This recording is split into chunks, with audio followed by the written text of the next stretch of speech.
Bonsoir, je suis heureux de vous retrouver une fois de plus pour partager la parole de Dieu au travers de notre programme, l'exhortation de minuit. Nous continuons avec le thème que le Seigneur nous a inspiré, la sagesse de Dieu pour une vie bénie. Et le sous-thème sur lequel nous attelons et nous attardons, parce qu'il y a eu beaucoup de questions, beaucoup de demandes et beaucoup de préoccupations, nous parlons de la sagesse et le mariage.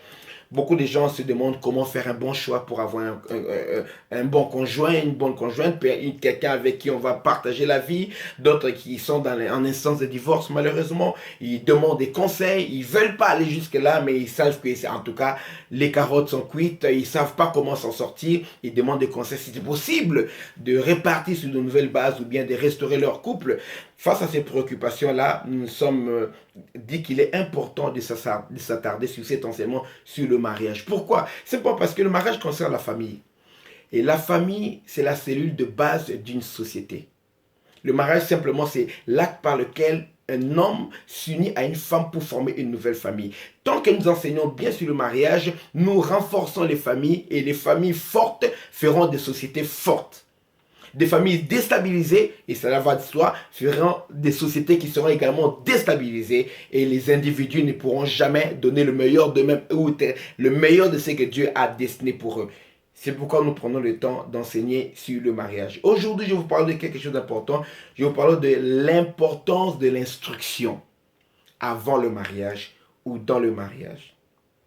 Beaucoup de problèmes que j'ai pu remarquer en tant que pasteur, ça fait dans ma 20e année en tant que pasteur. Quand on a 20 ans d'expérience dans un domaine donné, obligé qu'on y connaît quelque chose. Et en conseillant les couples, en parlant avec les mariés, en préparant les fiancés, les futurs mariés, en essayant de réconcilier les personnes qui étaient dans les problèmes ou en parlant avec les divorcés, j'ai remarqué que beaucoup de problèmes pouvaient être évités si les personnes avaient reçu le minimum nécessaire d'instruction avant d'entrer dans le mariage. Dans les sociétés anciennes, qu'est-ce qu'on faisait? On préparait les jeunes gens. Pour l'âge adulte, il y avait des séances d'initiation. Pour d'autres, les jeunes garçons passaient par la circoncision et puis on les préparait pour être des responsables et prendre soin de leur famille.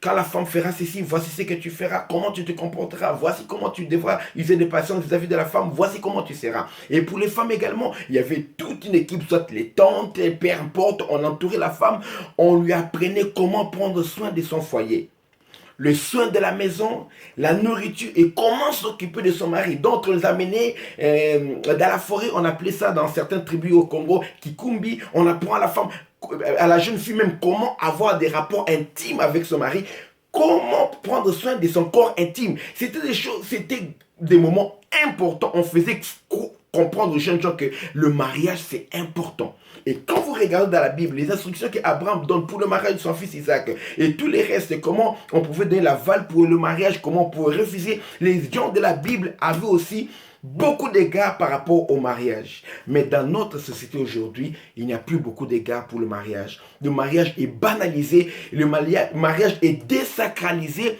et même le mariage est, je peux dire, désorienté. Le mariage a dévié, départ même sa définition. Aujourd'hui, nous avons le mariage homme avec homme et femme avec femme. Et dans la Bible, nous qui sommes des enfants de Dieu, il n'en est pas ainsi. Et on apprend à nos enfants à l'école que quand les hommes s'unissent, c'est également le mariage. Et nous avons en Allemagne des gens qui commencent à réclamer la zoophilie. Les gens commencent à réclamer le droit d'épouser leurs animaux de compagnie.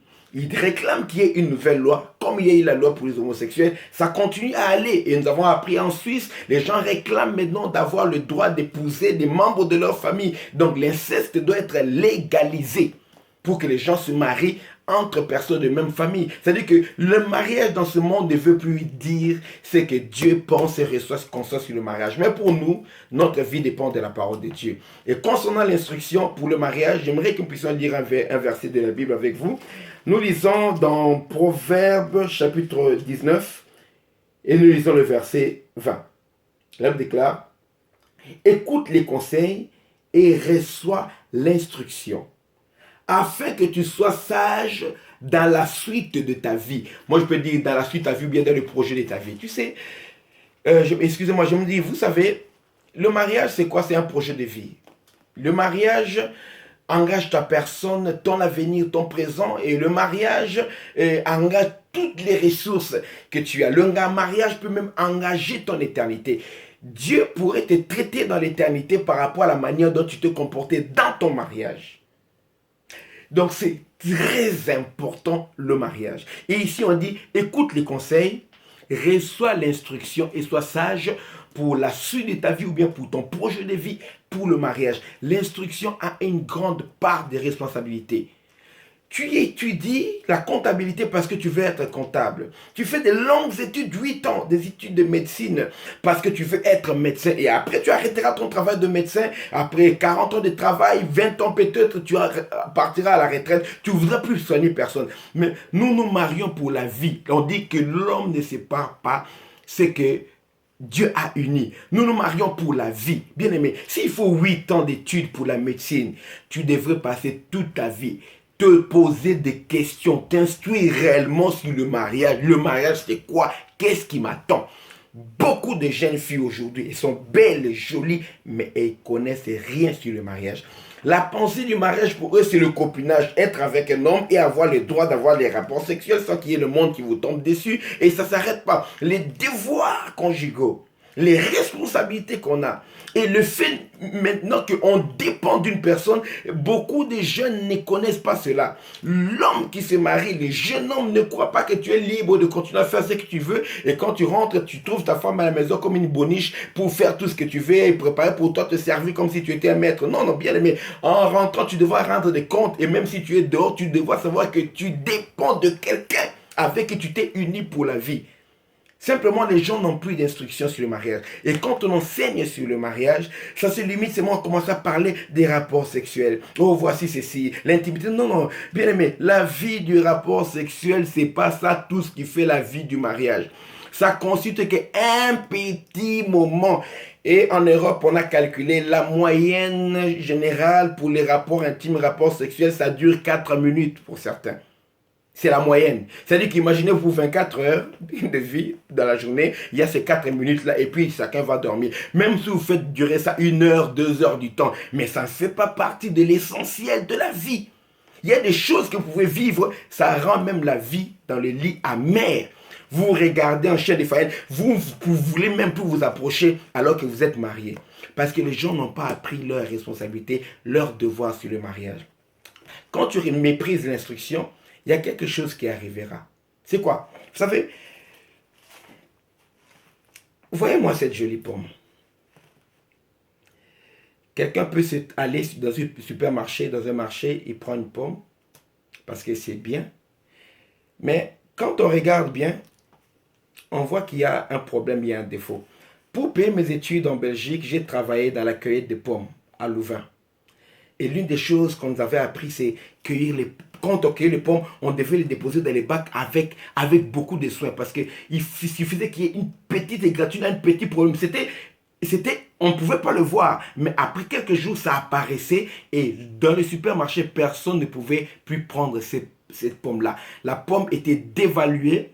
Parce que nous l'avons posée avec brutalité. Il y avait un petit problème, une petite rafle, quelque chose sur la pomme. Et puis, la pomme perdait sa valeur.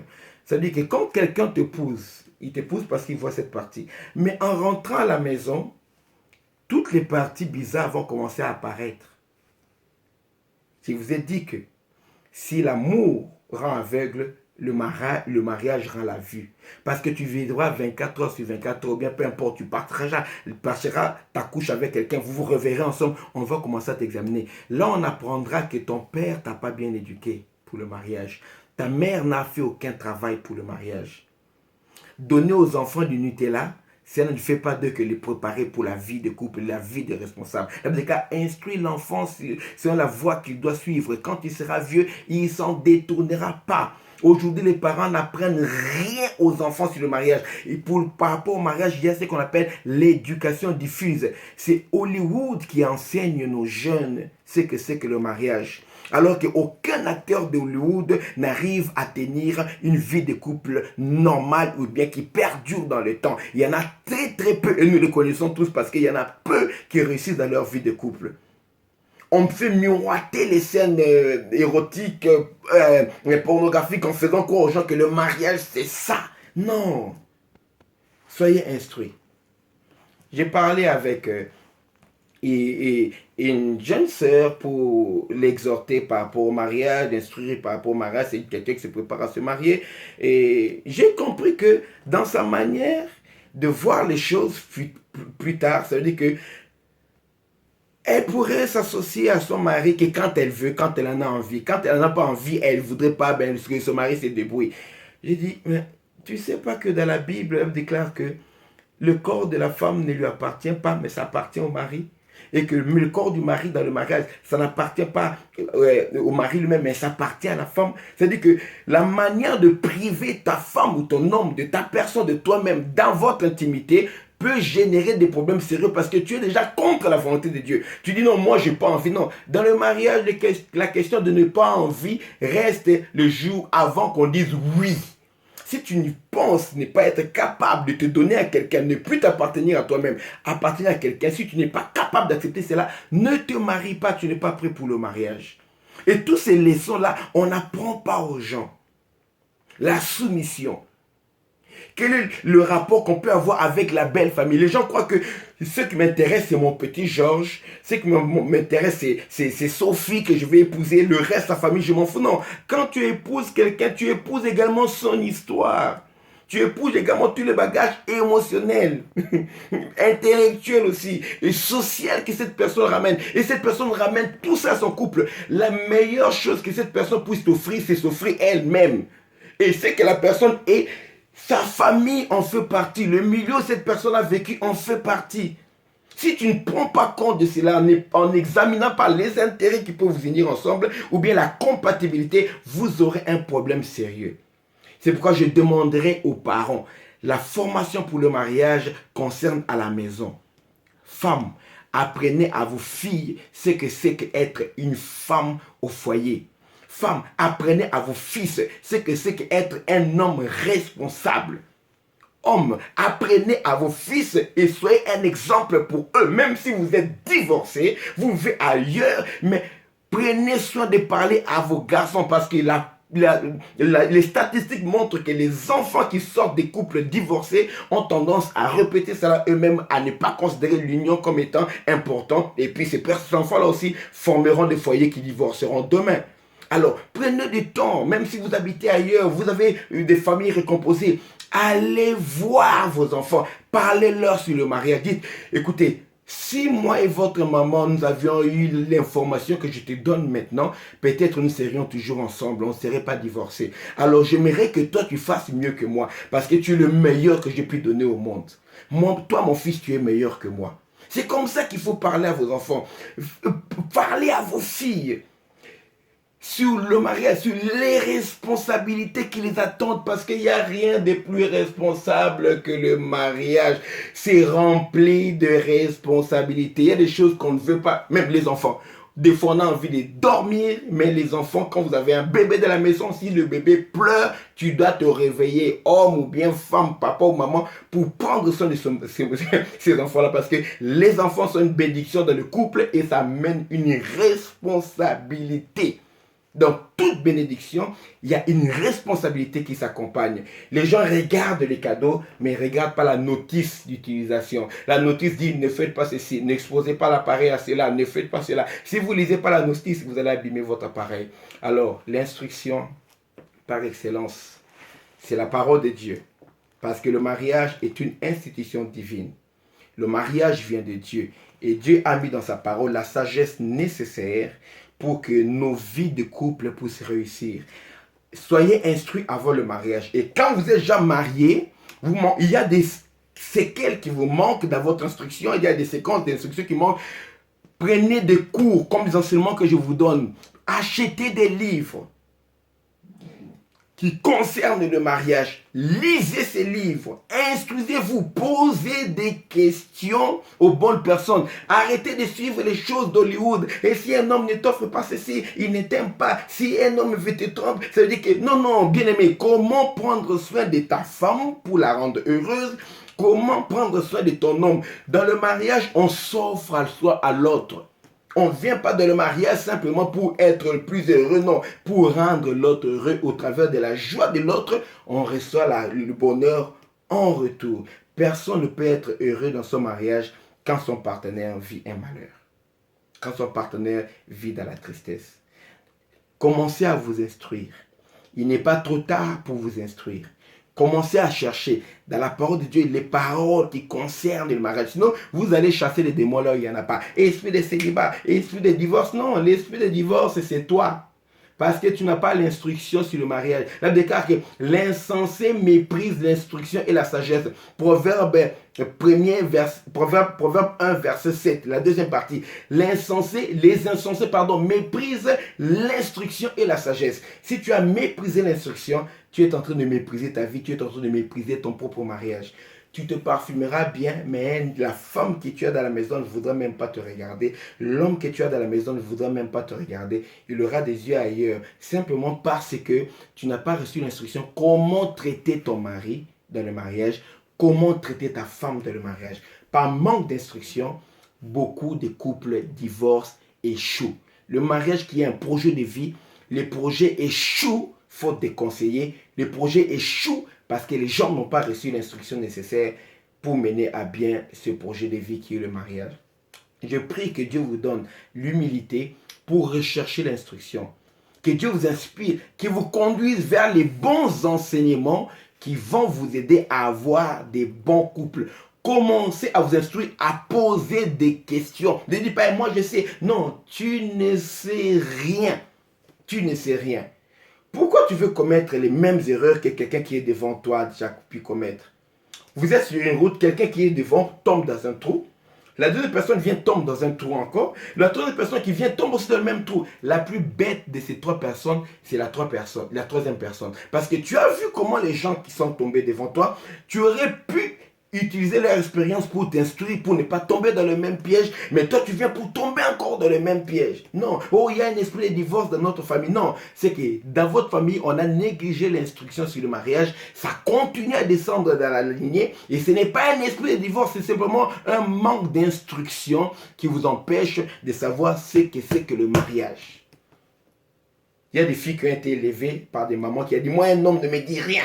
Elle a entendu ça. Moi, un homme ne me dit rien. Un homme ne me dit rien. Je dois être indépendant de ma vie. C'est-à-dire que la fille a fabriqué sa manière d'être. Les hommes ne sont rien, ne valent rien. Tu crois qu'une femme comme ça va respecter son mari?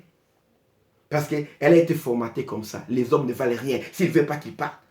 Les hommes aussi qui ont grandi dans le mépris total des femmes. Les femmes sont comme des objets. Il y a certaines tribus, d'où moi je viens, je connais en Afrique, certaines tribus qui méprisent totalement les femmes.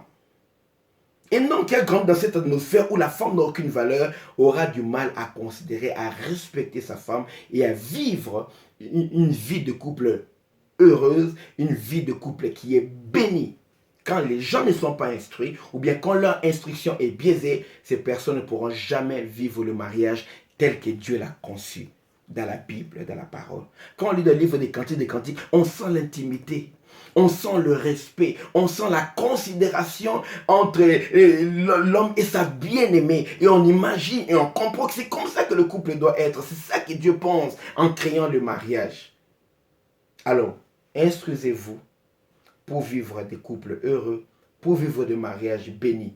La sagesse de Dieu dans la Bible va faire que votre mariage sera heureux et votre mariage sera béni et vous servirez d'exemple à plusieurs. Surtout dans notre société en dérive, le mariage des enfants de Dieu doit servir d'exemple. Ceux-là qui veulent épouser leurs moutons, leurs chiens, leurs chats, qu'ils comprennent que non, le mariage n'est pas fait pour aller épouser les animaux de compagnie. La zoophilie, ce n'est pas ce que Dieu veut. Venez, il y a quelqu'un, un homme ou une femme en face de toi, bien sûr, une personne de sexe opposé qui peut faire ton bonheur dans la vie des couples, dans la vie des mariages. Que le Seigneur vous bénisse abondamment. C'est votre frère, le docteur Samuel Alobonto pour l'exhortation de minuit. Nous continuerons, bien sûr. Demain, j'ai une veillée de prière dans mon église. Il ne sera pas possible de faire l'exhortation de minuit demain vendredi, mais nous continuerons samedi où nous communiquerons encore la pensée de Dieu sur le mariage, selon ce que Dieu nous inspire et selon le besoin. Continuez à m'écrire inbox, continuez à poser des questions. Nous sommes disposés à vous donner les réponses. En attendant, je demande à tout le monde à retourner à la parole. Dieu vous bénisse.